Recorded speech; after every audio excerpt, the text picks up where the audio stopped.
புதிய தலைமுறை முடக்கப்பட்டது. முடக்கப்பட்டாலோ அது வந்து பார்த்தீங்கன்னா வந்து கண்டிப்பாக பத்திரிகை சுதந்திரத்துக்கு எதிரான செயல் சார். அது யார் செய்தாலும், அரசு செய்தாலும் சரி, அதை நம்ம வந்து கண்டிக்க கடமைப்பட்டிருக்கிறோம். இப்போ நான் என்ன சொன்னேன்னா, புதிய தலைமுறையை வந்து டிக்ளேர் பண்ணி ஒரு வந்து பார்த்தீங்கன்னா வந்து முடக்கப்பட்டது அப்படின்னு சொல்லாமல் நம்ம முடக்கப்பட்டதை நம்ம எடுத்துக்க முடியாது. இதே அண்ணன் நக்கீரன் கோபால் அவர்கள் பாதிக்கப்படும் போது எல்லா சங்கமும் குரல் கொடுத்துச்சா? அன்னைக்கும் கொண்டாடினவெல்லாம் இருக்கிறான். ஒரு நிர்வாகம், புதிய தலைமுறைன்றது ஒரு நிர்வாகம். அந்த நிர்வாகத்துக்கு பின்னாடி யார் இருந்தாலும் உங்களுக்கு தெரியும், நான் பேச வேண்டியதில்லை. அப்போ அந்த நிர்வாகத்துக்கு வந்து பார்த்தீங்கன்னா நீங்கள் ஆதரவாக தான் இந்த மன்றங்கள் எல்லாமே இருக்கு. பத்திரிகையாளர் சங்கம் மன்றங்கள் தான் வந்து இந்த போராட்டத்தை பண்ணுறாங்களே தவிர, ஆர்ப்பாட்டம் பண்ணுறாங்க தவிர, அந்த ஊடகத்தினுடைய வாசலுக்கு வெளியே வந்து அந்த நிர்வாகமும் அந்த நிர்வாகத்தை சார்ந்தவர்கள் வந்து பண்ண மாதிரி இது வரைக்கும் செய்தி இல்லை. அரசே எல்லா அதிகார வர்க்கமும் தங்களுக்கு எதிரான ஒரு நடவடிக்கைன்னா அதுக்கு ஏதாவது ஒன்று பண்ண தான் பார்ப்பாங்க. நான் சொல்கிறேனே, இப்போ புதிய தலைமுறை என்ன பண்ணுச்சு, எதுக்காக வந்து பார்த்தீங்கன்னா தடுக்கப்படுது, முடக்கப்பட்டதாக நான் சொல்ல மாட்டேன். நானே ஒரு மீடியாவில் பேசுகிறேன். புதிய தலைமுறை வந்து கரூர் சம்பவத்தை வந்து அரசுக்கு எதிராகவும் விஜய்க்கு ஆதரவாகவும் செய்தி வெளியிட்ட விளைவு வந்து இது வந்து முடக்கப்பட்டது, தடுக்கப்பட்டது அப்படின்னு நான் போடுறேன்னு வச்சுங்களேன். அது எப்படி இருக்கு உங்களுக்கு?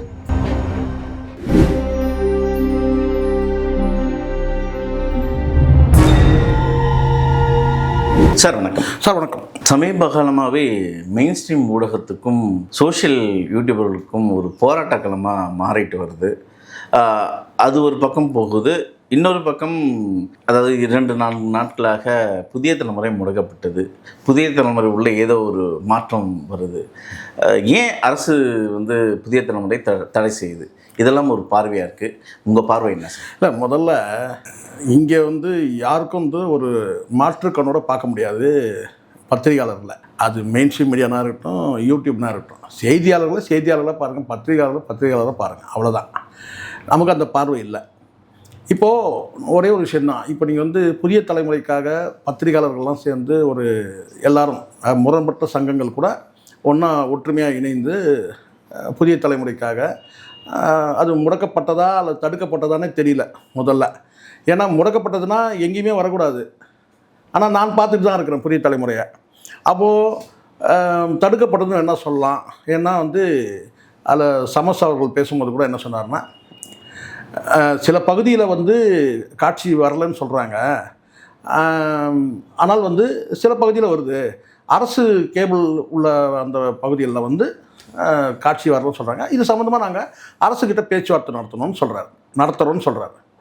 இப்போ நான் என்ன சொல்கிறேன்னா, புதிய தலைமுறையை வந்து டிக்ளேர் பண்ணி ஒரு வந்து பார்த்திங்கன்னா வந்து முடக்கப்பட்டது அப்படின்னு சொல்லாமல் நம்ம முடக்கப்பட்டதை நம்ம எடுத்துக்க முடியாது. அப்போ சில பகுதியில் ஒரு மாநில அரசால் ஒரு ஊடகத்தை அப்படி இல்லை, எதையும் முடக்க முடியாது. இதை யார் வந்து டிக்ளேர் சார்? அப்படி தடுக்கப்பட்டாலோ முடக்கப்பட்டாலோ அது வந்து பார்த்தீங்கன்னா வந்து கண்டிப்பாக பத்திரிகை சுதந்திரத்துக்கு எதிரான செயல் சார். அது யார் செய்தாலும், அரசு செய்தாலும் சரி, அதை நம்ம வந்து கண்டிக்க கடமைப்பட்டிருக்கிறோம். இப்போ வந்து புதிய தலைமுறை வந்து காட்சி பதிவு சில இடங்களில் வரல. சமஸ் என்ன சொல்கிறாருன்னா, நாங்கள் பேச்சுவார்த்தை நடத்தணும் தான் அவருடைய அறிக்கையில் வந்து ஒரு செய்தி தகவல் தான் நான் பார்த்தேன். அப்போது இங்கே புதிய தலைமுறை நிர்வாகம் வந்து நாங்கள் வந்து எந்த இடத்துல எப்படி யார் முடக்கியதுன்றது வந்து அவங்க தெளிவுபடுத்தணும். அப்படி எதுவும் தெளிவுபடுத்தின மாதிரி இது வரைக்கும் தெரியல. அதாவது நாங்கள் அதிகாரப்பூர்வமாக புதிய தலைமுறை வந்து ஒரு செய்தி குறிப்பு வெளியிட்டு எங்களுக்கு வந்து இந்த இடத்துல வந்து இந்த அரசு வந்து இதை தடை செஞ்சுருக்கிறாங்க, இல்லை முடக்கியிருக்கிறாங்க, எது வேணால் சொல்லலாம். ஆனால் அப்படி எதுவும் சொன்னதாக தெரியல. ஆனால் பத்திரிகையாளர்கள் வந்து பார்த்தீங்கன்னா ஒட்டுமொத்தமாக சேர்ந்து இந்த இடத்துல வந்து அவங்க வந்து குரல் கொடுக்குறாங்க. அந்த குரல் கூட வந்து பார்த்திங்கன்னா வந்து பத்திரிகையாளர் கொடுக்குறாங்க.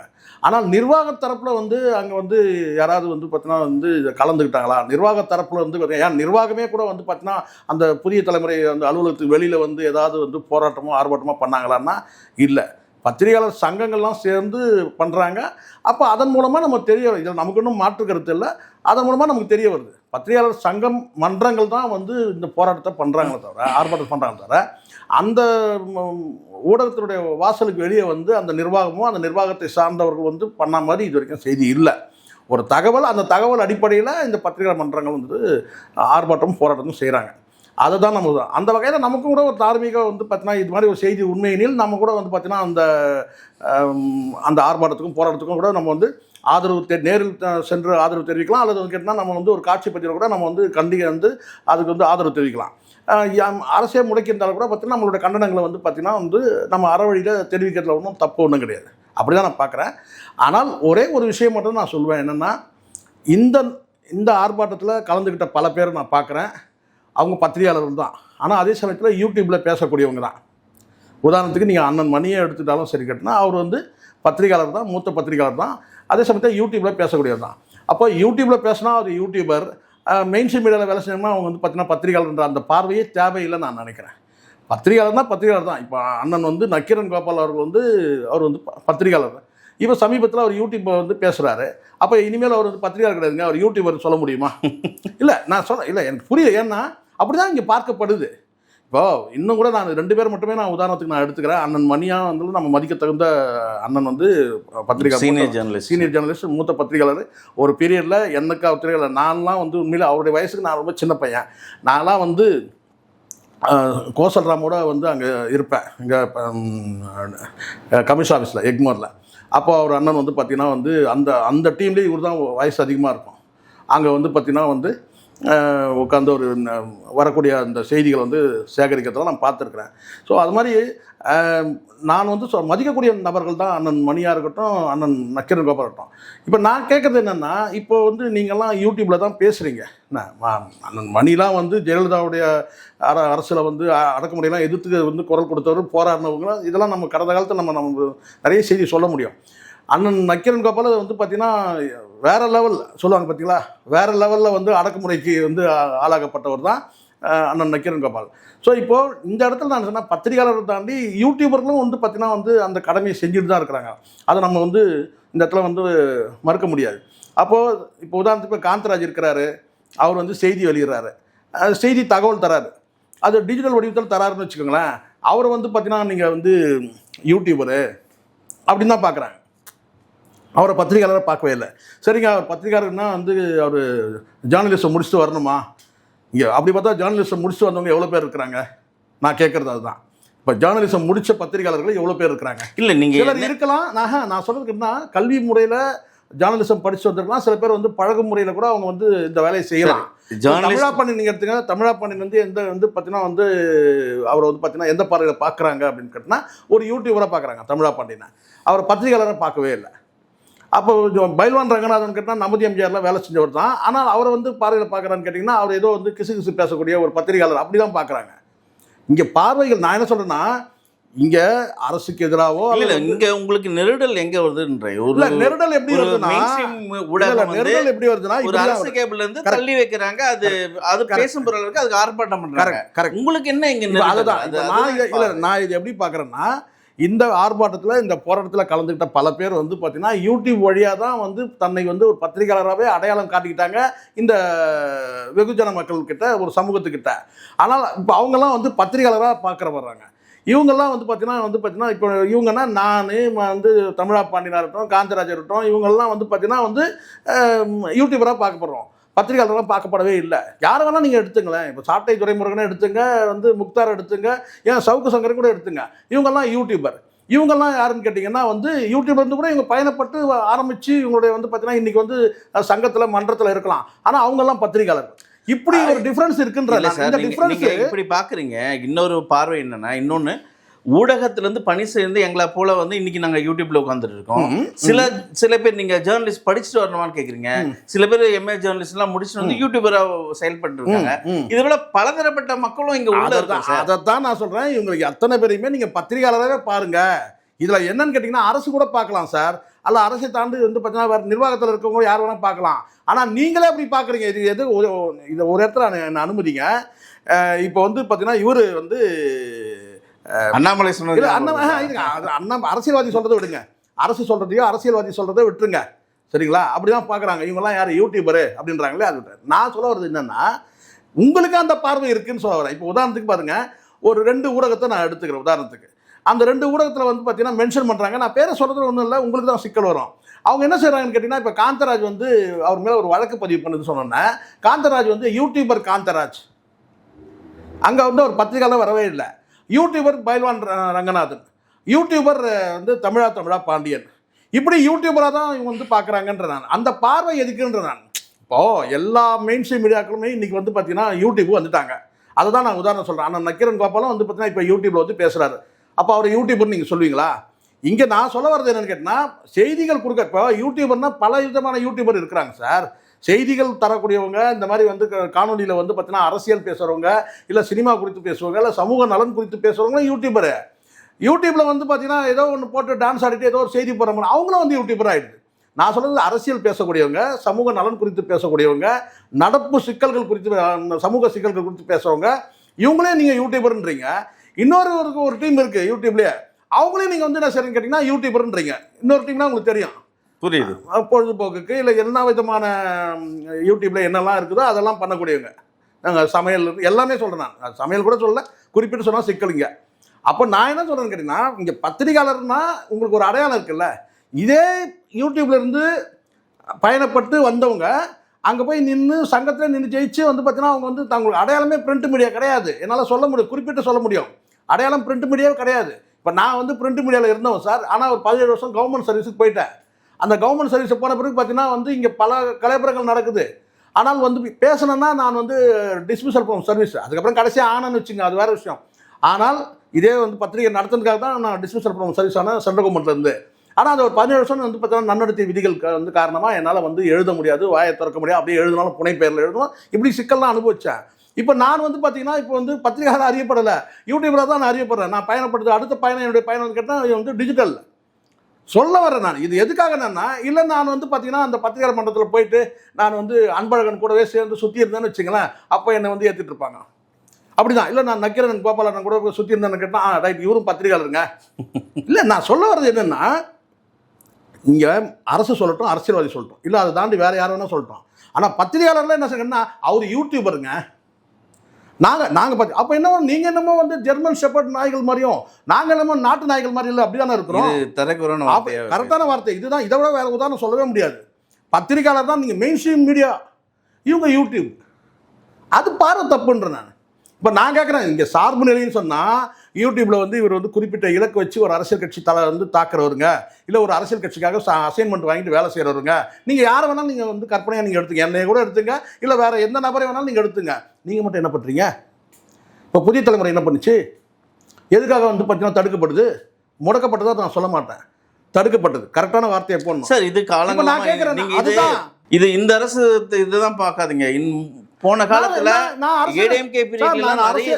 அரசையே நான் பார்க்கல சார். அரசே எல்லா அதிகார வர்க்கமும் தங்களுக்கு எதிரான ஒரு நடவடிக்கைன்னா அதுக்கு ஏதாவது ஒன்று பண்ண தான் பார்ப்பாங்க. நான் சொல்கிறேனே, நான் தான் சொல்கிறேன், இந்த இடத்துல வந்து பார்த்தீங்கன்னா இந்த கடந்த காலத்தில் பல வழக்கில் நான் சொன்னேன். நீங்கள் ஜெயலலிதா பீடியா நீங்கள் அதுக்கு முன்னாடி போங்க. இன்றைக்கி ஆனந்த விகடனில் வந்து ₹1 காயின் வச்சுருக்கிறாங்க அடையாளமா. ஏன் அந்த அபராதம் போட்டது ₹1 காயினாக வச்சுருக்கு? எதுக்கு? இதெல்லாம் வந்து கடந்த காலத்தில் எல்லா பத்திரிகையும் வந்து பார்த்தீங்கன்னா வந்து முடக்கப்பட்டது தான். நம்ம ஒரு ஊடகத்தை நம்ம குறிப்பிட்டு பேச முடியாது. அது அவங்க உள்ள அதுக்குள்ள நான் சொல்ல வருது. இதில் அதுக்குள்ள நம்ம இறங்கி பார்க்க காணொலியில் உங்களுக்கு என்ன இப்போ யூடியூபர் என்னன்னா, உங்களுக்கெல்லாம் வந்து ஒரு மன்றம் இருக்கு, சங்கம் வச்சிருக்கீங்க, உங்களுக்கு ஏதாவது ஒரு இன்னல்னா உடனே நீங்கள் வந்து குரல் கொடுக்குறீங்கல்ல, அது மாதிரி யூடியூபர்லாம் நீங்கள் வந்து பார்த்தீங்கன்னா நீங்களே அங்கீகரிக்கலன்னு சொல்ல வரேன் நான். அதுதான் இப்போ சென்னை யூடியூபர்லையும் ஒரு சர்வதேச பத்திரிகையாளர் வந்து ஒரு தவறான செய்தியை வெளியிடுறாரு. நான் வந்து அது தவறான செய்தின்னு நான் சொல்கிறேன்.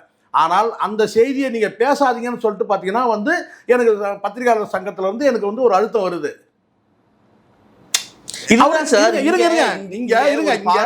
சார்பு நிலைன்னு சொன்னா இங்க யாருமே தேர மாட்டோம், யாருமே தேர. ஒரு செய்திக்கு நீங்க வந்து சார்பு நிலை எடுத்தீங்கன்னு வச்சுங்க. இப்ப நான் நேற்று விஜய் வந்து பார்த்தீங்கன்னா வந்து தாக்கின்றதை விட அவர் குற்றம் சொல்லி குறை சொல்லி நான் ஒரு வீடியோ வெளியிடுறேன்னா இவர் யாருன்னு கேட்டால் இவர் ₹200 ஊப்பி, ₹2 ஊப்பியா ₹200 ஏதோ சொல்றானுங்கல்ல, அது மாதிரி. இல்லை இந்த சைடில் வந்து பார்த்தீங்கன்னா நான் எடப்பாடிக்கு வந்து ஆதரவாக பேசணும்னா என்ன செய்ய வந்து பார்த்தீங்கன்னா எடப்பாடிக்கிட்ட காசு வாங்கிட்டேன். இப்படி தான் அந்த பார்வை இருக்குன்ற நான் சொல்ல வர்றது கேட்டா, புதிய தலைமுறை வந்து அது மீது நடவடிக்கை எடுக்கப்பட்டிருக்கு, அதை நானும் கூட கண்டிக்கிறேன். ஆனால் அந்த புதிய தலைமுறையே நாளைக்கு வந்து என்ன செய்யுதுன்னு கேட்டிங்கன்னா இந்த செய்தியை ஊக்கப்படுத்துதுன்னு சொல்ல வரேன் நான். இப்போ ஒரு தந்தி வெளிப்படையாக பேசுவோம். இப்போ தந்தி சேனலில் வந்து பார்த்தீங்கன்னா வந்து ஒரு செய்தி போடுறாங்க. என்னன்னு கேட்டிங்கன்னா, நடிகர் சங்கம் புகார் கொடுத்தா யூடியூபர் வந்து தமிழா பாண்டியன் மீது நடவடிக்கை, யூடியூபர் காந்தராஜ் மீது நடவடிக்கை, யூடியூபர் வந்து சேகோரா மீது நடவடிக்கை. செய்தி போடுறது யாரு? ஆனால் அவங்க என்ன வந்து நீங்கள் செய்தியை கூட சொல்லலாம், இது ஒரு செய்தி தானேங்க, இந்த செய்தி தானே சொல்கிறேன். இப்போ நான் சொல்கிறேன் என்னன்னு கேட்டிங்கன்னா, என் தரப்புலேருந்து நான் சொல்கிறேன் கேட்டிங்கன்னா, புதிய தலைமுறை மீது வந்து பார்த்தீங்கன்னா வந்து ஒருதலை பட்சமாக செய்தியை வந்து வெளியிட்டதுனால, ஏன்னா அந்த செய்தி எப்படி வருதுன்னு கேட்டிங்கன்னா, பிரபல யூடியூபர் வந்து தமிழா பாண்டியன் மீது வந்து நாசர் வந்து மாநகர காவல் ஆணையர் அவர்கள்ட்ட வந்து புகார் கொடுத்தாரு அப்படின்னு. நடிகர் சங்கம் வந்து நாசர் வந்து பார்த்தீங்கன்னா சேகோரா மீது வந்து பார்த்தீங்கன்னா தேனாம்பேட்டை காவல் நிலையத்தில் புகார் கொடுத்தாரு அப்படின்னு நீங்கள் செய்தி போடுறீங்கல்ல, நான் கேட்குறது அதுதான், செய்தி போடுறீங்கல்ல, அங்கே ஏதாவது வந்து பார்த்தீங்கன்னா நீங்கள் இது வந்து எதுக்காக இந்த செய்தின்னு கூட பார்த்தீங்கன்னா நடிகைகள் குறித்து அவதூறாக பேசுனதுக்காக வந்து புகார் கொடுக்கப்பட்டிருக்கு. இப்போ நான் சொல்கிறேன், நானே ஒரு மீடியாவில் பேசுகிறேன், புதிய தலைமுறை வந்து கரூர் சம்பவத்தை வந்து அரசுக்கு எதிராகவும் விஜய்க்கு ஆதரவாகவும் செய்தி வெளியிட்ட விளைவு வந்து இது வந்து பார்த்தீங்கன்னா வழக்கு வந்து அவங்க மேலே வந்து வழக்கு முடக்கப்பட்டது, தடுக்கப்பட்டது அப்படின்னு நான் போடுறேன்னு வச்சுங்களேன். அது எப்படி இருக்கும் உங்களுக்கு? இவங்களுக்கெல்லாம் வந்து பார்த்தீங்கன்னா வந்து ஒருதலை பட்சமாக வந்து பார்த்தீங்கன்னா வந்து இந்த பத்திரிகையாளர் மன்றங்கள்லாம் சேர்ந்து புதிய தலைமுறைக்கு ஆதரவாக ஆர்ப்பாட்டம் பண்ணாங்கன்னு சொன்னால் எப்படி இருக்கும்? அதுவும் செய்தி தான் சொல்லலாமா? அப்போ என் பார்வையில் என்ன சொல்லிட்டேன்னா, நீங்கள் இப்போ நான் சொல்கிறது அரசோ அரசை சார்ந்த நிர்வாகமோ இல்லை அரசியல்வாதிகளோ யூடியூபர்னு சொல்லட்டும். ஆனால் நீங்கள் என்ன செய்கிறீங்கன்னு கேட்டிங்கன்னா, குறைஞ்சபட்சம் பத்திரிகையாளர் கூட உங்களுக்கு சொல்லணும்னு தோணவே இல்லை. அப்போ நீங்கள் என்ன சொல்லுங்க கேட்டால் யூடியூபர் மீது வந்து அப்போ நீங்கள் யாருக்கு சப்போர்ட் பண்ணுறீங்க? யார் புகார் கொடுத்தாங்களோ அவங்களுக்கு சப்போர்ட் பண்ணுறீங்கன்னு செய்தி வெளியிடுறீங்கன்னு ஆயிடுது இல்லை? அங்கே எல்லாரும் உங்களுக்கு ஒரு வழிக்கு தான் எல்லாரும். இங்கே வந்து ஒரு சிஸ்டம் வந்து வேறு சார். இப்போ நீங்கள் ஜேர்னலிசம் மட்டும் இப்போ இங்கே எல்லாம் நெறியாளர்கள்லாம் வந்து நெறியை மட்டும் பேசுகிறாங்கன்னு நீங்கள் நினைக்கிறீங்களா? அது வேற. சார்புடையவர்கள் சில சார்புடையவர்களை பற்றி தான் பேசுகிறாங்க. ஒரு உதாரணம் உங்களுக்கு சொல்கிறேனே, இப்போ அதிமுக திமுக இருக்குது, இதுக்கு சங்கங்கள் இருக்குது. இப்போ நீங்கள் உதாரணத்துக்கு இந்த மாநகர பேருந்தெல்லாம் எடுத்துங்க, அங்கே ஒரு சங்கம் இருக்கும். ஆனா அந்த சங்கத்துல யாரு இன்னைக்கு ஆட்சியில் இருக்காங்களோ அவங்க எல்லாம் அமைதியா உட்கார்ந்து கையெழுத்து போடுறாங்க சார். இங்க வேலை செய்வாங்க. ரெண்டு பார்வையே இங்க ஜர்னலிஸ்ட் வந்து ஒரு அப்படி இல்ல. இங்க பாருங்க, நான் மீண்டும் நான் உங்களுக்கு நல்லா சொல்லுங்க, இங்க வந்து இந்த ஆர்ப்பாட்டத்தில் கலந்துட்டவங்க எல்லாம் பத்திரிகையாளர்கள் வந்து பார்த்தீங்கன்னா இன்னைக்கு இந்த புதிய தலைமுறை இருப்பாங்க, நாளைக்கு இன்னொரு பத்திரிகையாளர் பாதிக்கப்படவே இல்லை. டைரக்டாக பாதிக்கப்படுறது நிர்வாகம், இன்டைரக்டாக தான் வந்து பார்த்தீங்கன்னா பத்திரிகையாளர் பாதிக்கப்படுவாங்க. எப்படின்னு நான் சொல்ல பாருங்க. இப்போ வந்து இந்த செய்தி சேனல் வந்து குறிப்பிட்ட வந்து இடத்துல போய் சேரல, இல்லை அதனுடைய வருவாய் இழப்பு ஏற்படுதுன்னா முதல் பாதிப்பு நிர்வாகத்துக்கு. வருவாய் இழப்பு ஏற்படும் போது பார்த்தீங்கன்னா அடுத்த கட்டமாக என்ன கேட்டால் வந்து ஊழியர்களுக்கு ஊதியம் கொடுக்கணுன்றதுல அவங்க பாதிக்கப்படுவாங்க. ரெண்டு பாதிப்பு தான்.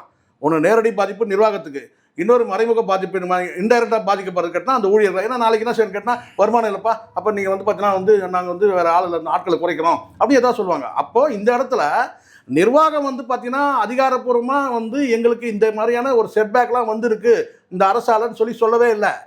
ஒரு பக்கம் அவங்க பேச்சுவார்த்தை. ஆனால் இப்போ நீங்கள் என்ன செய்றீங்கன்னு கேட்டிங்கன்னா, நிர்வாகத்துக்கு வந்து பார்த்தீங்கன்னா நேரடியாகவும் நிர்வாகம் வந்து மறைமுகமாக ஊழியர்கள் பாதிக்கப்படுறாங்கன்னு சொல்லிட்டு நீங்கள் ஒரு சங்கம் வந்து நீங்கள் வந்து பார்த்தீங்கன்னா ஆர்ப்பாட்டம் போராட்டம் பண்ணுறீங்க. அதை நான் குறையாக சொல்லவே இல்லை. நானும் கூட வந்து தார்மீகமாக ஒரு ஆதரவு தெரிவிக்கிறேன், ஆத்மார்த்தமாக ஆதரவு தெரிவிக்கிறேன். ஆனால் மற்றவர்களை எல்லாரும் நாளைக்கு நீங்கள் இதே வந்து மணி அண்ணன் பாதிக்கப்பட்டாருன்னா நீங்கள் பத்திரிகையாளர் எடுத்துப்பீங்களா, யூடியூப்னு எடுத்துப்பீங்களா? யூடியூப்பில் அண்ணன் பேசுகிறாரு, அரசுக்கு எதிராக ஒரு தகவல் பேசுகிறாரு, அண்ணன் மணி அண்ணன் மீது வந்து ஒரு வழக்கு பதிவு பண்ணாங்க. அவர் பார்க்காத கேஸ். ஏன்னா ஜெயலலிதா அரசே வந்து பார்த்தீங்கன்னா அடக்குமுறையெல்லாம் எதிர்த்தவங்க தான் யார்? அண்ணன் மணியாக இருக்கட்டும், அண்ணன் நக்கீரன் கோபாலாக இருக்கட்டும். அப்போது உங்கள் மேலே இதே அரசு வந்து பார்த்தீங்கன்னா நாளைக்கு மணி அண்ணன் மீது இருக்குன்னா அப்போ அவர் யூடியூபராக நீங்கள் எடுத்துப்பீங்களா, பத்திரிகையாளராக எடுத்துப்பீங்களா? அப்போ இந்த இடத்துல பார்த்து அண்ணன் நான் கேட்குறது கரெக்டாக இருக்கேன். இந்த இடத்துல வந்து பார்த்தீங்கன்னா நீங்கள் பார்வை வந்து ஒன்றாங்க சார். யார் வேணா இருக்கட்டும் சார், இங்கே எல்லாரும் ஒரு சார்பு நிலை எடுத்து பேசுகிறான். சவுக்கு சங்கர் வந்து ஒருத்தனா ஒரு வந்து பார்த்தீங்கன்னா ஒரு சார்பு நிலை, இன்னொருத்தர் வந்து பார்த்தீங்கன்னா ஒரு சார்பு நிலை. இங்கே பார்வை நீங்கள் சார்பு நிலைன்னு பார்த்தீங்கன்னா ஒருத்த கூட தப்பிக்க முடியாது. காசு வாங்குறான், காசு வாங்க நம்ம பார்த்தது கிடையாது. ஆனால் சார்பு நிலைன்னா எல்லாரும் சார்பு நிலை தான் பேசுகிறான். இங்கே நடுநிலைன்றதே கிடையாது. அண்ணன் நக்கீரன் கோபால் சொன்ன மாதிரி பார்த்தீங்கன்னா நடுநிலைன்றதே கிடையாது. பாதிக்கப்பட்டவங்க பக்கத்தில் வந்து பேசும்போது அங்கே இன்னொருத்தவங்க தரப்பில் பாதிக்கப்படுறவன் என்ன சொல்லு கேட்டால் அவன் வந்து அவங்ககிட்ட காசு வாங்கிட்டு பேசலாம். அப்படி தான் வரும். நான் சொல்ல வர்றது கிடையாது சார். நம்ம வந்து யார் எப்படி பேசுகிறோம், உங்களுக்கெல்லாம் ஒரு அமைப்பு இருக்குது. அப்போ நீங்கள் என்ன செய்கிறீங்கன்னு கேட்டிங்கன்னா, அந்த அமைப்பு இருக்கிறதுனால அங்கே ஒய்யாரமாக உட்காந்துக்கிட்டு நீங்கள் வந்து அரசியல் விமர்சிக்கலாம், அல்லது வந்து பார்த்தீங்கன்னா வந்து உங்களை வந்து யார் வந்து பார்த்தீங்கன்னா வந்து பாதிப்பை ஏற்படுத்துகிறாங்களோ அவங்களையும் விமர்சிக்கலாம். அப்போ யூடியூபர்னா யூடியூபருக்கு நீங்க அமைப்பு கிடையாது. ஒரு பிளாட்ஃபார்ம் சிஸ்டம் இருக்கு சார். இங்க ஒரு பிளாட்ஃபார்ம் சிஸ்டம் இருக்கு. மெயின் ஸ்ட்ரீம் மீடியான்றது வந்து ஒரு பிராட்காஸ்ட் மீடியாவுல அங்கீகரித்து அது ஒரு ஒருங்கிணைத்து அங்க போர்ட் ஆஃப் கண்ட்ரோல் அங்க போகுது. கரெக்ட்டா வந்தீங்களா? இது வந்து ஒரு சோஷியல் மீடியா. இந்த யூடியூபருக்கு வந்து அது ஒரு பிளாட்ஃபார்ம் கிடையாது. இருக்கு. நான் சொல்ல பாருங்க, உங்களுக்கு நீங்க வந்து பாத்தீங்கன்னா உங்களுக்கு வசதியான ஒரு பிளாட்ஃபார்ம் இருக்கு. நாங்கெல்லாம் பிளாட்ஃபார்த்தில் இருக்கிறோன்ற மாதிரி பேசுறீங்கல்ல. முதல்ல சொல்றேன், உங்களுக்கு ஆஃபீஸ் இருக்கு, நாங்கெல்லாம் பிளாட்ஃபார்த்தில் இருக்கிறோம். நான் ஒண்ணே தான் உங்கள்கிட்ட கேட்குறேன். இப்போ ஆர்என்ஐயா இருக்கட்டும், இல்லை வந்து வேற ப்ராட்காஸ்ட் பண்ணக்கூடிய அமைப்புகள் வந்து பார்த்தீங்கன்னா அங்கீகரிக்கப்பட்ட அரசால் வந்து அங்கீகரிக்கப்பட்ட அமைப்புகள் எல்லாமே வந்து உங்களுக்கு ஒரு சப்போர்ட்டாக இருந்தால் கூட நீங்கள் அங்கே போராட்டம் பண்ணுறவங்க யார்? ரோட்டில் தான் வந்து பண்ணுறீங்க. ரோட்டில் தான் வந்து பண்ணுறீங்க. ஏன் ஆர்என்ஐ ஆஃபீஸ் முன்னாடி போய் பண்ணுங்கள். அங்கே அரசு அங்கீகரிக்கப்பட்ட இடத்துல தான், ஒதுக்கப்பட்ட இடத்துல நீங்கள் போராட்டம் ஆர்ப்பாட்டம் பண்ணுறீங்க. பண்ணுறதுலாம் நீங்கள் யாருன்னு கேட்டிங்கன்னா, ஒரு சங்கம் வந்து பார்த்தீங்கன்னா அரசு வந்து அங்கீகரிக்கப்பட்ட சங்கம். மீதி மற்ற சங்கங்கள் இருக்கிறவங்க பல சங்கங்கள் அங்கே கலந்துக்கிட்டாங்க. எனக்கு நல்லா தெரியும், இருக்கிற நண்பர்களை வச்சு நான் சொல்கிறேன். இப்போ நான் மன்றம் தான் போராட்டம் ஆர்ப்பாட்டம் பண்ணுது. இங்கே வந்து பார்த்தீங்கன்னா வந்து யூடியூபர்களுக்கு வந்து அமைப்பு கிடையாது, யூடியூபருக்கு பதிவு அங்கீகாரம் கிடையாது, யூடியூபருக்கு தனியாக சங்கமே கிடையாது. அப்போ அவங்க வந்து பார்த்தீங்கன்னா வந்து பத்திரிகையாளர் கிடையாது, அவங்களாம் யூடியூபர்கள். இந்த பாதை தான் வேணான்ற. நான் இப்போ சொல்ல வருது என்னன்னா, நீங்கள் வந்து உங்கள் செய்தி நீங்கள் தான் அங்கே செய்தி மேக் பண்ணி கொடுக்குறீங்க. எங்க அந்த மீடியாவுக்கு என்னன்னு கேட்டிங்கன்னா, காந்தராஜ் யூடியூபர் நடிகைகள் குறித்து அவதூறாக பேசியதால் அவர் மீது வழக்கு பதியப்பட்டது. தமிழா பாண்டியன் அவர் வந்து பார்த்தீங்கன்னா வந்து சென்னை மாநகர காவல் ஆணையர் அலுவலகத்தில் அவர் அவதூறாக பேசிய நடிகர்களை அவதூறாக பேசியதால் அவர் மீது வழக்கு கொடுத்தாரு. இப்படிதான் இருக்குது செய்தி. நான் சொல்ல வர்றது அது கிடையாது. எல்லாரும் பத்திரிகையாளர்ன்ற பார்வையிலே நீங்கள் பாருங்கள். நீங்கள் ஏன் பார்க்குறீங்க? அரசு பார்க்கட்டும், அரசியல்வாதி பார்க்கட்டும், புகார்தாரர் பார்க்கட்டும், யூடியூபராக பார்க்கட்டும், நீங்கள் ஏன் பார்க்குறீங்க? அப்போ இந்த இடத்துல நான் சொல்கிறேன், அப்போ நீங்கள்லாம் வந்து ஜெர்மன் ஷெப்பர்ட் நாய்கள், நாங்கள்லாம் நாட்டு நாய்கள். அந்த வார்த்தை நான் பேசுவேன், அந்த வார்த்தை நீங்க பதிவு பண்ணுங்க. அந்த இது நீங்க நாய்கள் தான், நாய்கள் நாய்கள் தான். இல்ல நோ இருங்க, இல்ல நோ நான் சொல்றேன், நீங்க நாய்கள் தான் கேவலம் கிடையாது. நான் வகைப்படுத்த தான் கேட்குறேன். நீங்கள்லாம் ஒரு பணக்கார வீட்டில் இல்லை ஒரு ஏசி அறையில் இருக்கக்கூடிய ஒரு பத்திரிகையாளர்கள், என்ன புதிய தலைமுறை, தந்தி, இன்னும் பல. ஆனால் நாங்கள்லாம் ரோட்ல ஒரு பிளாட்ஃபார்மில் எங்கேயோ ஒரு 10 ரூமில் உட்காந்துட்டு பேசக்கூடிய யூடியூபர்கள். அப்படியே உங்க பார்வை இருக்கு. இது அதுதான் சார், நான் மீண்டும் ஒரு குறிப்பிட்டு பேசினேன். என்னன்னா, இது ஒரு சோஷியல் பிளாட்ஃபார்ம். யார் வேணாலும் பேசலாம். நான் சொல்ல வருது, நீங்க இப்போ காந்தராஜ் சொன்னீங்க, நான் சொல்ல வருது, ஒரு மருத்துவர் கைது செய்யப்பட்டார் இல்ல. அப்போ இதே காந்தராஜன் நீங்க நினைச்சீங்கன்னா மெயின் ஸ்ட்ரீம் மீடியாவில் கூட்டு உட்காந்து நீங்க நேர்காணல் பண்ணுவீங்க. இதே வந்து பார்த்தீங்கன்னா வந்து இன்னும் யூடியூப்ல இருக்கணும், இன்னும் பல பேர் என்னால் சொல்ல முடியும். அண்ணன் நக்கீரன் கோபாலே வந்து பார்த்தீங்கன்னா இப்போ யூடியூப்ல வந்து பார்த்தீங்கன்னா அவர் துரத்துறாங்க. சார் செய்தியாளராக பாருங்கன்ற நான் வந்து நீங்க சொன்ன மாதிரியே இப்போ ஒரு போராட்டமோ ஆர்ப்பாட்டமோ ஒருத்தருக்காக போய் பண்ணோம்னா, இப்ப நம்ம நக்கீரன் வாசல்ல தான் உட்கார்ந்து இருக்கணும். ஏன்னா அவரு அண்ணன் மேல அவ்வளவு நக்கீரன் அவ்வளவு வழக்கு அதுதாங்க சார், அவங்க தனிப்பட்ட நீங்க கேட்டதால நான் சொல்றேன். இதே அண்ணன் நக்கீரன் கோபால் அவர்கள் பாதிக்கப்படும் போது எல்லா சங்கமும் குரல் கொடுத்துச்சா? அன்னைக்கும் கொண்டாடினவெல்லாம் இருக்கிறான். அதுதான் தெரியும், அதெல்லாம் தெரியும் நமக்கு. அதனாலதான் ஒரு உதாரணம் இல்ல. இந்த இடத்துல கூட பாத்தீங்கன்னா, இப்போ இதுல கூட வந்து பாத்தீங்கன்னா, இதுல ஒரு நிர்வாகம், புதிய தலைமுறைன்றது ஒரு நிர்வாகம்.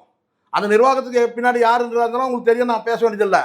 அப்போ அந்த நிர்வாகத்துக்கு வந்து பார்த்தீங்கன்னா நீங்கள் ஆதரவாக தான் இந்த மன்றங்கள் எல்லாமே இருக்குது. அப்படி தான் நான் பார்க்குறேன். நீங்கள் பாதிக்கப்பட்ட தொழிலாளருக்காக பாதிக்கப்பட்டு கேட்டால் இதுக்கு முன்னாடி நீங்கள் பல பேர் பாதிக்கப்பட்டிருக்கிறாங்கன்ற நான் அவங்களுக்காக நீங்கள் பேசவே இல்லையே சார். காரணம் என்னவா இருக்கட்டும் சார், செய்தியாளர் வந்து பார்த்தீங்கன்னா தாக்கப்பட்டாங்க கடந்த காலத்தில். எல்லாருக்கும் நீங்கள் ஆர்ப்பாட்டம் பண்ணிட்டீங்களா? நீங்கள் புதிய தலைமுறை வந்து மிகப்பெரிய கோடீஸ்வரம் பெரிய பணக்காரன்கிட்ட இருக்குது அந்த பத்திரிக்கை. அப்போ அது வந்து பார்த்தீங்கன்னா முடக்கப்படுதுன்னு போது உடனே வந்து அதுக்கு வந்து முடக்கப்படல, தடுக்கப்படுது. அதுக்காக நீங்கள் பேசுறீங்க. அப்போ எத்தனை பத்திரிகையாளர் இதுக்கு முன்னாடி வந்து பார்த்தீங்கன்னா பாதிக்கப்பட்டிருக்காங்க? அப்போல்லாம் நீங்கள் வந்து பேசுனீங்களா? நீங்கள் அப்போ இந்த மாதிரி ஆர்ப்பாட்டம் போட்டிங்களா? நீங்கள் அதை தான் நானும் கேட்குறேன். யாருன்னா வழக்கு பதிவு பண்ணிட்டோம் சார். பாதிக்கப்பட்டது யார்? பத்திரிகையாளர். தமிழா பண்ணி பத்திரிகையாளரா இல்லையா? அதை தான் நான் கேட்குறேன். இப்போ நாளைக்கு வந்து பார்த்தீங்கன்னா அண்ணன் மீதே வந்து பார்த்தீங்கன்னா மணி அண்ணன் மீதே ஒரு வழக்கு போடுறாங்க. அப்போ நீங்கள் வந்து உட்காருவீங்க, நிற்பீங்கல்ல? அப்போ உங்ககிட்டே பார்வை தனித்தனியாக இருக்குல்ல? அதைத்தான் நான் கேட்குறேன். இன்னைக்கு நீங்கள் மன்றத்தில் இருக்கிற சங்கத்தில் அங்கீகரிக்கப்பட்ட அங்கீகரிக்கப்படாத சங்கத்தில் இருக்க அத்தனை பேரும் இல்லை, அதில் பல பேர் உங்களுடைய பிளாட்ஃபார்மே எங்கேருந்து ஆரம்பிக்குதுன்னு கேட்டிங்கன்னா டிஜிட்டல் தான் ஆரம்பிக்குது. என்னால் சொல்ல முடியும். பிரிண்ட் மீடியாவிலேருந்து கிடையாது, டிஜிட்டல் தான் ஆரம்பிக்கிறீங்க. அப்போ இங்கே ஏன் உங்களுக்கே அந்த பார்வை இருக்கக்கூடாதுல்ல? அரசுக்கு இருக்கலாம் சார் பார்வை, அரசுக்கு இருக்கலாம் பார்வை, உங்களுக்கே அந்த பார்வை இருக்கக்கூடாதுல்ல? இவங்கெல்லாம் வந்து யூடியூபருங்க, நம்மெல்லாம் பத்திரிகைகள். அதனால தான் அந்த உதாரணம் நான் சொல்கிறேன். நீங்கள்லாம் வந்து வசதியாக ஏசி ரூமில் பணக்கார வீட்டில் இருக்கிற கூட்டில் வந்து பார்த்தீங்கன்னா ஜெர்மன் ஷெப்பர்டு, நாங்கள்லாம் ரோட்டில் இருக்கிற நாட்டு நாய்ங்க. அப்படி தானே இருக்குது. அதை தப்புன்ற நான் பத்திரிகையாளர் பாருங்க சார். யாருன்னா இருக்கு சார், அவன் பிரச்சனை சார். சவுக்கு சங்கர் வந்து அரசை எதிர்க்கிற போலீஸ் எதிர்க்கிறனா அது அவன் பிரச்சனை. அவன் வந்து வழக்கு பார்க்குறான், அவன் கோர்ட்டுக்கு போகிறான். ஆனால் அவர் யூடியூபரு என்ன செய்யணும் சார்? சார் நாங்கள் பத்திரிகையாளராக சொல்லுங்கன்ற நான், யூடியூபர்னு சொல்லாதுங்க, பத்திரிகையாளர்னு சொல்லுங்க. ஏன் அதுக்கு ஏதாவது தனியாக? அதனால தான் நான் கேட்குறேன். அப்போ நீங்கள் எல்லாரும் வந்து ஆக்ஸ்போர்ட் யூனிவர்சிட்டியில் முடிச்சுட்டு வந்தீங்களா பத்திரிகையாளர்? நான் தெரியாமல் தான் கேட்குறேன். பத்திரிகையாளர்னா உங்களுக்கு ஸ்கேல் தான், நீங்களே ஒரு ஸ்கேல் வச்சுப்பீங்களா? அது ஸ்கேலாக சொல்லுங்கள். அதுவும் ஸ்கேல் சொல்லுங்கள். இங்கே பழகி வரக்கூடிய பத்திரிகையாளர் இருக்கிறான், படிச்சுட்டு வரவனும் இருக்கிறான். புரியுதுங்களா?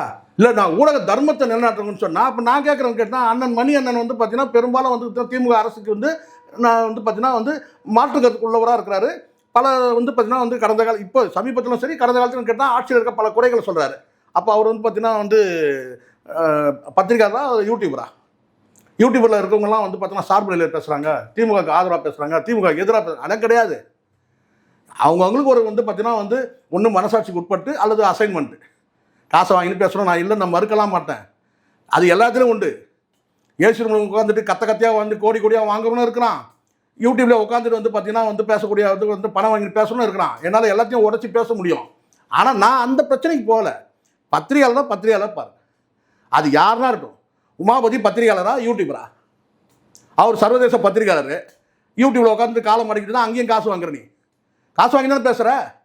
அப்புறம் சார் அது தனிப்பட்ட கருத்து சார். நான் தனிப்பட்ட உரிமை சார். அப்படி கிடையாது சார். நான் உங்க பார்வை வந்து இல்லை இங்கே உங்க பார்வை மாறுது.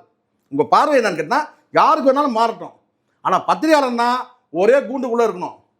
ஒரே என்ன சொல்றேன்னா, ஒரு பத்திரிகையாளர்னா ஒற்றை கருத்து தான் இருக்கணும்னு அவசியம் இல்லை சார். ஒற்றை கருத்து ஒவ்வொருக்கும் ஒரு கருத்தை இல்ல நீங்க வேற மாதிரி மடமாற்றி கொண்டு போறீங்க. இல்ல நான் வந்து ஒத்த கருத்து நான் சொல்லவே இல்லை. பத்திரிகையாளர் தான் அந்த அடையாளம் நீங்க படுத்துறீங்கல்ல, அதுதான் நான் கேட்கிறேன். அதுக்கு என்ன ஸ்கேல் நான் கேட்கிறேன். பத்திரிகையாளர் தான் வந்து நீங்க என்னைக்காவது போயிட்டு சென்னை பிரஸ் கிளப்போ இல்ல வேற பிரஸ் கிளப்போ நான் எதுக்கு சார் போகணும்? நான் கேட்கறேன், அப்ப சங்கம் இருந்தா தான் நீங்க ஒத்துப்பீங்களான்னு கேட்கறேன். இப்போ நான் வந்து நாளைக்கு வந்து பாத்தீங்கன்னா நான் வந்து பத்திரிகையாளர்னு சொல்லிட்டு ஒரு சங்கம் ஆரம்பிச்சாதான் அப்ப நான் யூடியூபர்லாம் நீங்க சங்கம்னு ஒத்துப்பீங்களா? ஒரு அக்ரிகேஷன் இருக்குல்ல சார். திருப்பி நான் சொல்றேன், அதை தான் யார் கொடுக்கறதுன்னு கேட்கறேன். நான் யார் கொடுக்கறது? பத்திரிகையாளர்னு சொல்லிட்டு பார்த்தீங்கன்னா அதுக்கான ஸ்கேல் என்ன? நீங்கள் எப்படி ஒரு ஸ்கேல் நிர்ணயம் பண்ணுவீங்க? அதுதான் நான் சொல்கிறேன். இந்த பத்திரிகையாளர் மன்றத்தில் இருக்கிறவங்க பல பேர் டிஜிட்டல்லேருந்து வந்து வாழ்க்கையை தொடங்கினவங்க தான் எனக்கு தெரியும். டிஜிட்டல் மீடியா வந்து மெயின் ஸ்ட்ரீம் மீடியா போயிருக்காங்க. இதே வந்து மெயின் ஸ்ட்ரீம் மீடியால இருந்து டிஜிட்டலுக்கு வந்திருக்காங்க.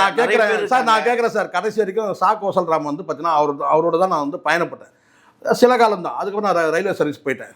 சில நாட்கள் கூட சொல்ல முடியும், சில மாதங்கள் தான் வச்சுங்க. ஆனாலும் வந்து பார்த்தீங்கன்னா அவர் வந்து டிஜிட்டல் மீடியாவுக்கு வரவே இல்லை. அவர் இருந்தது எல்லாமே இருக்குன்னா பிரிண்ட் மீடியாவில். அது கொரோனா பீரியடில் அவர் இறந்துட்டாருன்னா அதே கோசல்ராம் வந்து பிரிண்ட் மீடியாவில் இவங்கெல்லாம் ஒரு ஜாம்பவான். அங்கே இருந்தவர் தான் வந்து அதே வந்து கமிஷன் ஆஃபீஸில் வந்து உட்காந்துருப்பாங்க. அங்கேருந்து பயணப்பட்டு தான் நீயான கோபிலாம் வந்து பார்த்தீங்கன்னா பைட் எடுப்பார். ரோட்டில் நின்று வேர்த்து குட்டி உழைப்பாங்க. அங்கெல்லாம் உழைச்சி தான் வந்தவங்களாம். எல்லாம் இவங்கெல்லாம் ஆரம்பமே பிரிண்ட் மீடியாவில் ஆரம்பித்தவங்க கிடையாது, டிஜிட்டல் தான் முழுக்க. நீங்கள் டிஜிட்டலில் தான் நீங்கள் என்ன கேட்டால் டிவியிலேருந்து ஆரம்பிச்சாங்கன்னு சொல்லாதீங்க. இவங்க பல பேருடைய வாழ்க்கை நான் உதாரணத்துக்கு தான் சொல்கிறேன். அவர் பிரிண்ட் மீடியாலே இருந்து கோசல்ராம் வந்து அவருடைய லைஃப் வந்து பார்த்தீங்கன்னா அவர் கொரோனா பீரியடில் அவர் இறந்துட்டார். சொல்கிறேன். இதே மணி அண்ணன் வந்து பார்த்தீங்கன்னா பிரிண்ட் மீடியாவில் ஆரம்பித்தவர் தான் இன்றைக்கி டிஜிட்டல்லையும் பயணிக்கிறாரு. சரிங்களா? டிஜிட்டலில் இன்றைக்கி சூப்பர் ஸ்டாராக இருக்கிறாரு. நான் சொல்ல வரது எதுக்குன்னு கேட்டிங்கன்னா, நீங்கள் பார்வையை மாற்றாதீங்கன்னு சொல்கிறேன். ஒரே பார்வையில் பாருங்கப்பான்னு ஒன்று பண்ணுங்க சார். நீங்கள் ஒரு யூடியூப்ல ஒருங்கிணைச்சு, அதாவது யூடியூப்ல பேசுகிறவங்க நான் அதையும் தவற யூடியூப் அப்போ கூட பேசுகிறவங்க அதில் அப்போ கூட இவங்க என்ன சொல்கிறாங்கன்னா இவங்கெல்லாம் யூடியூபர் சங்கம்னுவாங்க. இவங்கெல்லாம் பத்திரிகையாளர் மன்றம், இவங்கெல்லாம் யூடியூபர் சங்கம். அப்படி பார்க்கக்கூடாது சார். பத்திரிகையாளர் ஒன்றா ஒரே வட்டத்தில் பாருங்கள். இன்றைக்கி மாறிடுச்சு நிலைமை. அதில் நீங்கள் வந்து பார்த்தீங்கன்னா ஒவ்வொருத்தையும் எடை போட முடியாது. சவுக்கு சங்கரா அவர் கோடிக்கணக்கில் வாங்குறவர், இவர் வந்து பார்த்தீங்கன்னா நான் வந்து லட்சங்கள் வாங்குறாரா, இவரா 1000 ரூபாய் வாங்குறவர், இவரா 500 ரூபா இங்கே பேசுகிறவர். அப்படிலாம் பார்க்காதீங்க. பத்திரிகையாளர்லாம் பத்திரிகையாளர் நான் பார்த்துருக்கேன். இப்போ நான் வந்து ஃபெலிக்ஸ் ஜெரால்டு இருக்கிறார்.